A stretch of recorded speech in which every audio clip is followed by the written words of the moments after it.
السلام علیکم ورحمۃ اللہ. بیٹھ جائیں. ڈنمارک میں کووڈ ریسٹرکشن ختم ہو گئی ہیں آج سے؟ کل سے ختم ہونی ہے؟ جی حضور آج سے ختم ہو گئی ہیں. اچھا موج کرو پھر. بیٹھ جاؤ بیٹھ جاؤ اور ماسک پہن کے رکھنا آج. After the successful completion of Jalsa Salana UK the previous week, Hazrat Khalifatul Masih V, may Allah be his helper, held virtual mulaqats on Saturday and Sunday. On Saturday, Hazur met with around 50 Khuddam from Denmark, gathered at the Nusrat Jahan Mosque complex in Copenhagen. Following Tilawat and a short formal session, the Khuddam had the opportunity to ask questions during the rest of the hour-long mulaqat. کیا دنیاوی حکومتوں کو بعض بلیسفمی laws رکھنے چاہیے، مثلا قرآن کریم کو جلانے سے روکنے کے لیے وغیرہ؟ اس کا سوال نہیں ہے کہ بلاسفیمی لا رکھنا ہے کہ نہیں رکھنا. اللہ تعالیٰ اپنے جو مقدس چیزیں ہیں، انبیاء ہیں یا کتاب ہے، اس کی عزت اس نے اللہ تعالیٰ نے قائم کرنی ہے، وہ تو کرتا رہے گا. لوگوں کے قانونوں سے کچھ نہیں فرقتا. لیکن جو اصل چیز جو بتانے والی ہے ان لوگوں کو، وہ یہ نہیں ہے کہ ان کو یہ کہنا ہے کہ تم لوگ کہتے ہو کہ ہمیں لوگوں کے جذبات کا خیال رکھنا چاہیے، اور ہر طبقے کے جذبات کے خیال کے لیے تم قانون پاس کرتے ہو، اور پھر کہتے ہو یہ آزادی ہے، اظہار ہے کہ ہر ایک کو اپنے جذبات کا اظہار کرنے کی آزادی ہونی چاہیے. یہ آزادی اظہار ہے.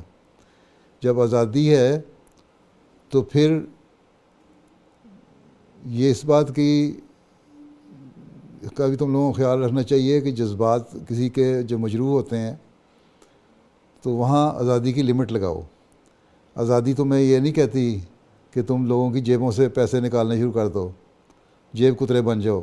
آزادی یہ نہیں کہتی کہ لوگوں کے اندر گھروں کو توڑ کے بریک ان کر کے جاؤ اور چوری کر کے ڈاکے ڈال کے ان کا مال لوٹ لو. یہ آزادی تو نہیں نا کہتی. قانون پکڑتا ہے نا. اسی طرح بلاسفیمی لا کی سزا دو یا نہ دو، لیکن یہ کم از کم پابند کریں ہر شہری امن قائم کرنے کے لیے اپنے ملک میں کہ ہم نے ہر ایک کے دوسرے کے جذبات کا خیال رکھنا ہے. اور جب جذبات کا خیال رکھیں گے تو وہاں خود بخود ایک امن کی فضا قائم ہو جائے گی. اور جب امن کی فضا قائم ہو جائے گی، بھائی چارے کی فضا قائم ہو جائے گی، تو پھر دوسرے کے جذبات سے کوئی کھیلے گا نہیں. اصل چیز یہ ہے جو بتانے والی ہے. باقی بلاسفیمی لا تو اللہ تعالیٰ نے تو کوئی سزا نہیں دی، لیکن اللہ تعالیٰ یہ کہتا ہے کہ تم لوگ بھائی بھائی بن کے رہو. ابھی تم نے تلاوت بھی کی. اور ایک دوسرے کے جذبات کا خیال رکھو. ٹھیک ہے. اس قانون پہ اگر عمل کر لیں گے تو سارے مسائل حل ہو جائیں گے. اس قانون پہ اگر عمل کر لیں گے کہ ہمارا کام صرف حق لینا نہیں بلکہ حق دینا بھی ہے دوسرے کو، اگر یہ ہر شہری کو پتہ لگ جائے تو پھر یہ اصل چیز ہے جو مذہب سکھاتا ہے ہمیں. ٹھیک ہے. بہت سارے حقوق میں نے پچھلے سال 2019 کے جلسے میں بیان کیے، کیا حقوق ہیں، کچھ اب کیے. ان اگر حقوق کا خیال رکھا جائے تو فتنہ اور فساد پیدا ہی نہیں ہوتا.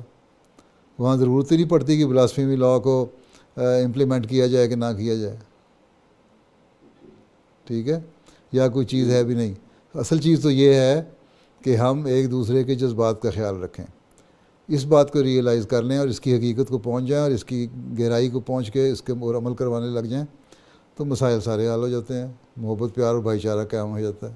اور جب یہ قائم ہو جائے گا تو کوئی دوسرے کے جذبات سے کھیلے گا ہی نہیں، چاہے وہ مذہبی جذبات ہیں یا ذاتی جذبات ہیں. ٹھیک ہے مولوی صاحب؟ جی حضور. جی بالکل حضور. ٹھیک ہے پھر بیٹھ جاؤ.